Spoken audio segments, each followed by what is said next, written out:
The message pinged onto my screen just as I was stepping out of a high-rise conference room in Manhattan. I had just wrapped up the final stages of a multi-million-dollar strategic partnership with a rising fintech startup, a move that would firmly place my firm at the forefront of financial innovation across the US and beyond. My phone buzzed in my hand and I glanced down at the screen. Subject line: The house is sold. My steps faltered on the polished granite floor of Lexington Tower's lobby. I stopped cold, the noise of the busy lobby fading as a chill slid down my spine. My name is Rachel Monroe. I'm 35 years old, and for more than a decade, I've built a discreet but formidable corporate restructuring firm out of Boston. I've advised state governments on budget recovery plans, pulled Fortune 500 brands out of spirals, and helped private clients recover billions in lost equity. But in that instant, none of those accolades mattered. The house my parents had just sold without asking me was supposed to be mine. The email came from my mother. The message read simply, "We got a strong offer far better than the small down payment you originally put in, so we accepted. It's all signed done." I stood motionless under the harsh glow of lobby lights, staring at the message like it might suddenly rewrite itself. 5 years of steady mortgage payments, countless weekends spent repainting walls and fixing leaky plumbing, and thousands in insurance premiums. All of it paid for by me. But the deed, well, they'd insisted it stay in their name, just until you're more settled, sweetheart, my mom had said at the time. Now, while I was thousands of miles away finalizing what could be the biggest deal of my professional life, they'd sold my house behind my back. I found a quiet hallway near the concierge desk and pressed my mother's number. It rang twice before her voice bubbled out cheerfully. "Oh, Rachel, did you get our email? Isn't that exciting news?" "Mom," I said slowly, trying hard to keep my voice calm, measured. "That was my house." "Oh, don't be so dramatic," she huffed. "Your father and I needed the liquidity. Monroe Logistics hasn't been doing well, and you're always flying around with that little advisory gig of yours." That little advisory gig. If she had any idea the magnitude of the legal documents I had just signed, or the fact that a U.S. senator had shaken my hand in that very boardroom and asked for my help revamping public pension systems, maybe she would have chosen her words more carefully. "And where exactly am I supposed to stay when I fly home?" I asked, though I already knew the answer. "Oh, stay here, of course. Your old room's exactly the same as you left it. It'll be just like when you were 17 again." As if that was something to look forward to. Back then, all I heard were comparisons to my brother Ethan, their golden child. Ethan, who now served as chief operating officer of the very company they'd just confessed was hemorrhaging. Back then, I was encouraged to be practical, to marry into stability, and to leave the business matters to Ethan. I'd built everything in my life without their help, and now they had taken from me anyway. "I have to go," I said flatly, cutting the call short. I slipped my phone back into my handbag and returned to the boardroom where the final contracts awaited my signature. I sat down, gazing at the manila folder before me. In just 2 weeks, Monroe Logistics would undergo a complete audit initiated by an outside consultancy, newly appointed by a quiet but influential board member. That board member had just acquired their largest competitor, my firm. They had sold my house. But soon they'd discover exactly who they'd sold it to. And when they walked into their boardroom next quarter still clinging to outdated spreadsheets and worn-out business models, they'd be forced to look across the table and see me, not their daughter, but their superior. Sometimes revenge doesn't look like fireworks or lawsuits. Sometimes it's the stillness of a sealed deal and a well-placed chair at the head of the table. While my parents were scrambling to sell off property and salvage a crumbling company, I had been quietly orchestrating the most calculated acquisition of my life. You see, Monroe Logistics, once the proud legacy of my family, wasn't just floundering. It was in full-scale collapse, and I knew every detail of why.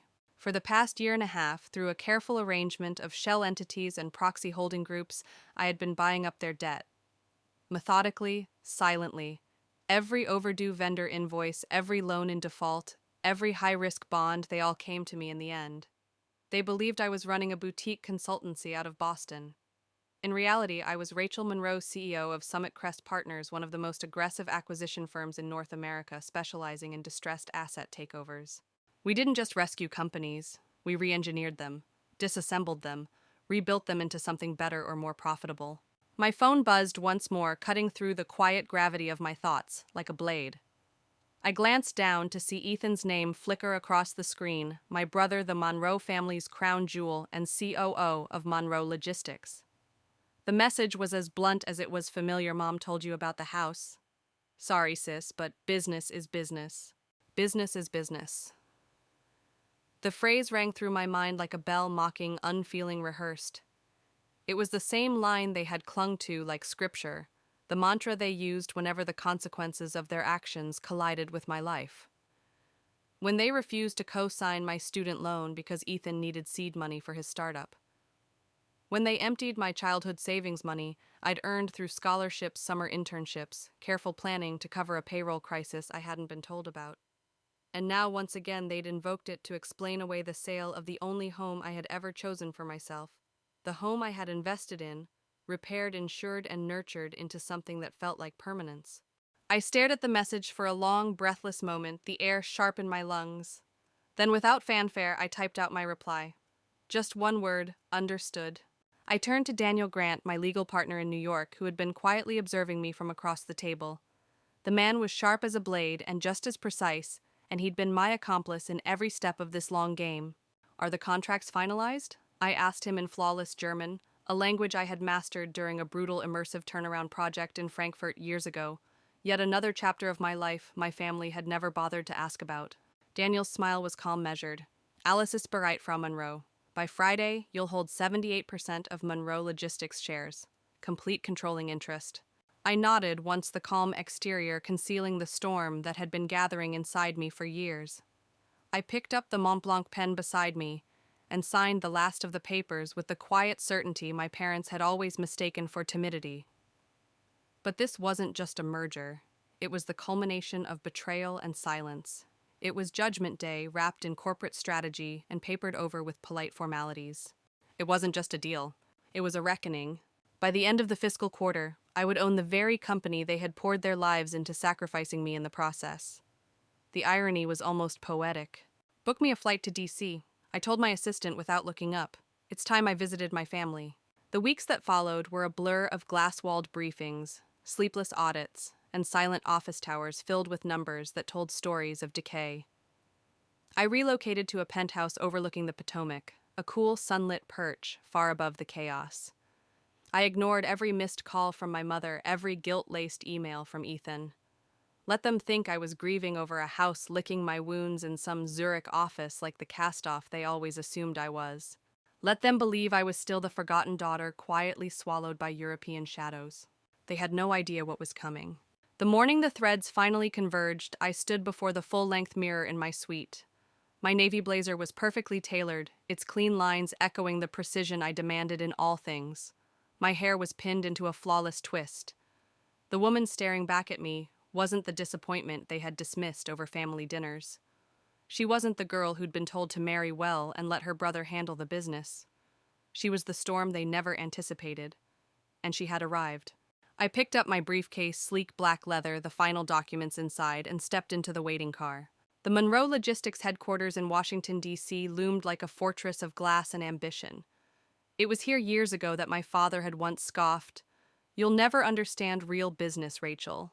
Today I would prove how little he understood. As I entered the gleaming lobby, a security guard offered me a polite nod. "Welcome back, Miss Monroe," he said, his voice carrying more weight than he likely realized. It struck me then he was already on Summit Crest's payroll, just like several executives upstairs who now answered to me. My influence had spread silently like roots under marble. The elevator hummed as it rose to the top floor. With each passing level, memories played in my mind, dismissed ideas, rolled eyes laughter that had never included me. And then came the house, the final insult.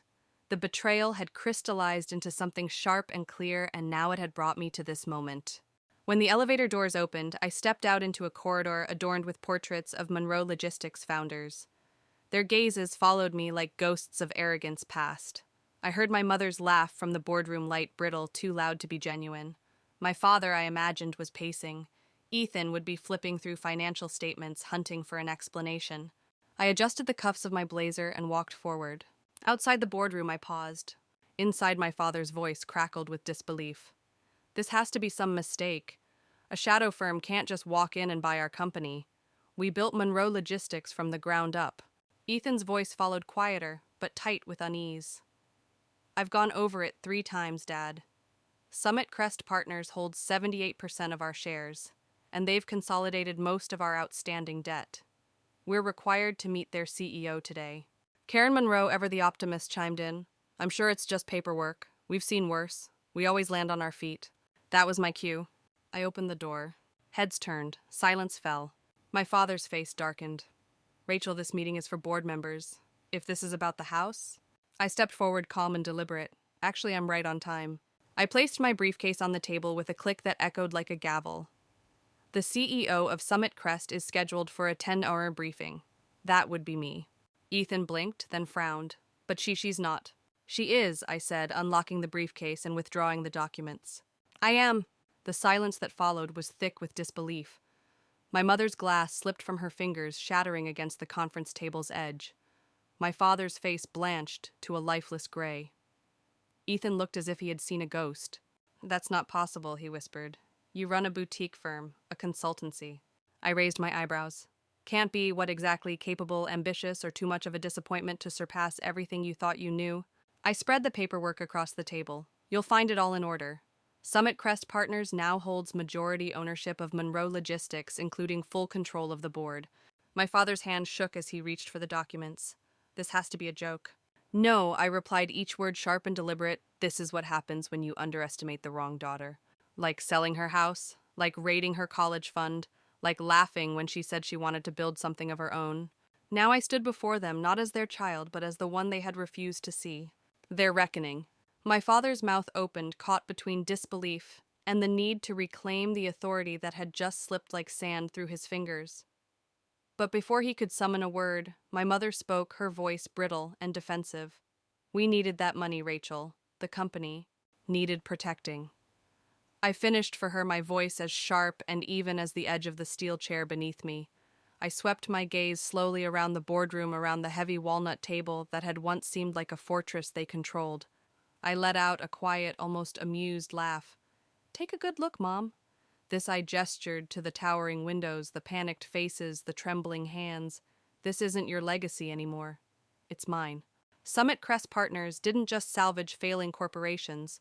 We tore them down to their bones and rebuilt them smarter, leaner, immune to rot. And Monroe Logistics.